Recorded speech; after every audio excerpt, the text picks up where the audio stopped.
Hello दोस्तों, स्वागत है आप सभी का एसीएस कैरियर इंस्टीट्यूट के यूट्यूब चैनल में। दोस्तों, आज की इस वीडियो में हम लोग बात करने वाले हैं। आज की इस वीडियो में हम लोग बात करेंगे फिजिक्स क्लास 12 की। ठीक है, फिजिक्स क्लास 12 के टॉपिक के बारे में हम लोग बात करेंगे, और जो कि इम्पोर्टेंट टॉपिक है जिसका नाम क्या है, सेल्फ इंडक्शन यानी कि स्वप्रेरण। और ये जो हमारा टॉपिक है किस चैप्टर से लिया गया है, तो वैद्युत चुंबकीय प्रेरण से लिया गया है। कौन से चैप्टर? वैद्युत चुंबकीय प्रेरण। ठीक है, किससे लिया गया है हमारा? वैद्युत चुंबकीय प्रेरण से लिया गया है, वैद्युत चुंबकीय प्रेरण से। ठीक है, प्रेरण से। तो आज के इस चैप्टर में हम बेसिकली बात करेंगे सेल्फ इंडक्शन के बारे में। काफ़ी ज़्यादा इंपॉर्टेंट टॉपिक है, आपके एग्जाम के पॉइंट ऑफ व्यू से बहुत ज़्यादा इंपॉर्टेंट है। तो इस वीडियो को आप लोग एंड तक देखिए। एक छोटी सी वीडियो होगी, इस छोटी सी वीडियो में आपको पूरा समझा दूंगा। चलिए स्टार्ट करते हैं। तो देखिए, सबसे पहले इसको मैं कर लेता हूँ और छोटा। चलो, तो सबसे पहले देखेंगे इसकी डेफिनेशन को, क्या कह रहा है। यानी क्या है, स्वप्रेरण क्या होता है, यानी सेल्फ इंडक्शन किसे कहते हैं। तो कलर को कर लेता हूँ चेंज, ताकि आपको पूरी तरीके से चीज़ें विजिबल रहें। क्लियर है? चलो, तो यानी वैद्युत चुंबकीय प्रेरण की इस घटना को, जिसमें किसी कुंडली में प्रवाहित धारा को परिवर्तित करने से स्वयं उसी कुंडली में प्रेरित धारा उत्पन्न होती है, उसे क्या कहा जाता है? स्वप्रेरण कहा जाता है। यानी कुंडली का मतलब क्या? जब किसी तार को हम कुछ इस तरीके से लपेट देते हैं, ठीक है, कुछ इस तरीके से लपेट देते हैं, तो इसको क्या बोला जाता है? कुंडली। अब होता क्या है कि जब इसकी धारा में परिवर्तन किया जाता है तो होता क्या है, साथ ही साथ, मतलब इसमें तो एक मुख्य धारा तो बहती है, लेकिन साथ ही साथ क्या, जब हमारी ये मुख्य धारा जा रही होती है, ठीक है, ये हमारी मुख्य धारा जा रही है। अब इसमें क्या होता है कि इसमें एक धारा उत्पन्न हो जाती है जो कि इसके विपरीत दिशा में होती है। अब वो कैसा क्या होता है, कब विपरीत दिशा में होती है, कब उसी दिशा में होती है, आइए देखते हैं। तो कुल मिलाकर के समझना है क्या है कि देखिए हमारी क्या है, अब यहाँ से इस फिगर से हम लोग समझेंगे इस चीज़ को। देखिए, ठीक है, तो यहाँ पर हमने क्या किया कि ये हमारा क्या है, कलर जी चल जाएगा। यहाँ पर देखिए हमारा ये जो डायग्राम है, हमने यहाँ पर लिया कि देखिए क्या है, ये प्रेरित धारा, यानी जो हमारी कुंडली है। अब इस कुंडली में क्या है, हमारी मुख्य धारा, देख पा रहे हैं आप लोग, ये मुख्य धारा जा रही है। तो मुख्य धारा की जो डायरेक्शन है आप लोग इस तरीके से देख रहे हैं। ठीक है, इस तरीके से आप लोग देख पा रहे हैं मुख्य धारा को, यानी इस डायरेक्शन में इस तरीके से जा रही है। तो मुख्य धारा जो हमारी है किस डायरेक्शन में जा रही है, तो मुख्य धारा हमारी इस डायरेक्शन में ऐसे जा रही है।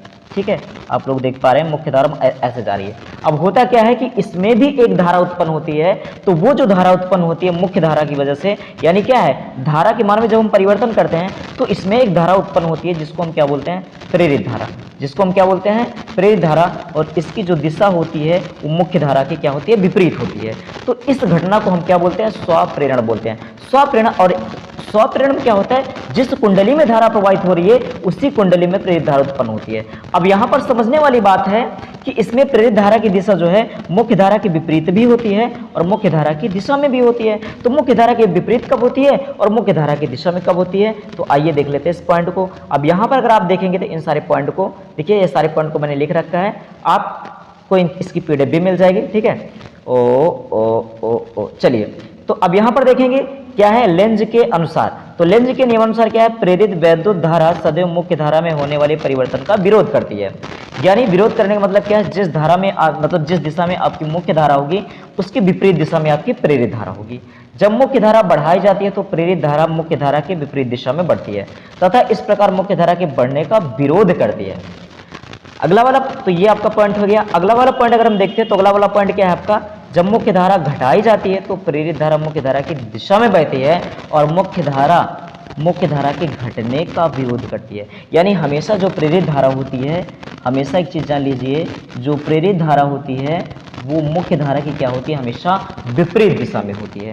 और ये जो है चोक कुंडली जो होता है आपका इसी सिद्धांत पर आधारित होता है। तो आइए एक बार फिर से डायग्राम की ओर मूव ऑन करते हैं। तो एक बार फिर से देखिएगा इस चीज़ को। यहाँ पर मैंने आपको क्या बताया, अब यहाँ पर सिंपल सी बात समझने वाली जो है वो यही है कि हम क्या करते हैं, यहाँ पर मैंने आपको एक बार समझा दिया कि जब किसी कुंडली में, ठीक है, इस तरीके से ये हमारी क्या है कुंडली। अब इसमें क्या है, ये इसके फेरों की संख्या, यानी तार को जब हम लपेट देते हैं क्या कहलाती है, इसके फेरों की संख्या कहलाती है। तो जब इसमें करंट फ्लो हो रहा होता है, जब इसमें करंट आपका फ्लो हो रहा होता है, कलर कौन सा लूँ ताकि क्लियर रहे। तो इसमें जब करंट फ्लो हो रहा होता है आपका, तो इसमें जो आपका करंट जा रहा होता है, करंट आपका इस डायरेक्शन में जा रहा है, इस डायरेक्शन में आपका करंट जा रहा है। यानी मुख्य धारा आपकी इस दिशा में जा रही है, तो इसमें जो प्रेरित धारा उत्पन्न होगी इसकी जो दिशा होगी मुख्य धारा के विपरीत होगी। विपरीत भी हो सकती है और इसी के डायरेक्शन में भी हो सकती है। विपरीत कब होगी, इसी के डायरेक्शन में कब होगी, मतलब इसके समान दिशा में कब होगी। तो यहाँ पर सीधा देखिए क्या लिखा है मैंने, ये क्या लगा होता है, धारा नियंत्रक लगा है। ये क्या लगा हुआ है, ये धारा नियंत्रक लगा हुआ है। और ये क्या है, कुंजी यानी की है, और ये सेलिया बढ़ रही है। अब ये मुख्य धारा जा रही है। अब क्या लिखा है, मुख्य धारा बढ़ाते समय, तो जब मुख्य धारा बढ़ाया जाता है, मुख्य धारा बढ़ती हुई, तो मुख्य धारा जब बढ़ाया जाता है तो प्रेरित धारा की दिशा इसकी विपरीत दिशा में होती है। और जब मुख्य धारा को घटाते हैं, यानी मुख्य धारा घटती हुई, जब मुख्य धारा का मान कम किया जाता है, और धारा का मान कम ज्यादा करने के लिए क्या लगा होता है, यहाँ पर लगा होता है आपका धारा नियंत्रक। यहाँ पर क्या लगा है, धारा नियंत्रक। तो धारा के मान को हम कम ज्यादा कर सकते हैं। तो यहाँ पर क्या हो जाएगा, यहाँ पर आपका हो जाएगा इस तरीके से, धारा की दिशा इस डायरेक्शन में है, आप देख पा रहे हैं, लेकिन जो प्रेरित धारा है इसी की दिशा में है। तो यानी जब धारा की दिशा को बढ़ाएंगे, जब धारा बढ़ रही होगी, धारा का मान बढ़ रहा होगा, तो प्रेरित धारा की दिशा इसकी विपरीत होगी, ऑपोजिट होगी। लेकिन जब धारा का मान घट रहा होगा तो प्रेरित धारा की दिशा इसी की दिशा में होगी। तो आई होप दोस्तों ये बातें आपको समझ में आ गई होंगी। वीडियो आपको कैसे लगी कमेंट सेक्शन में जरूर बताइएगा।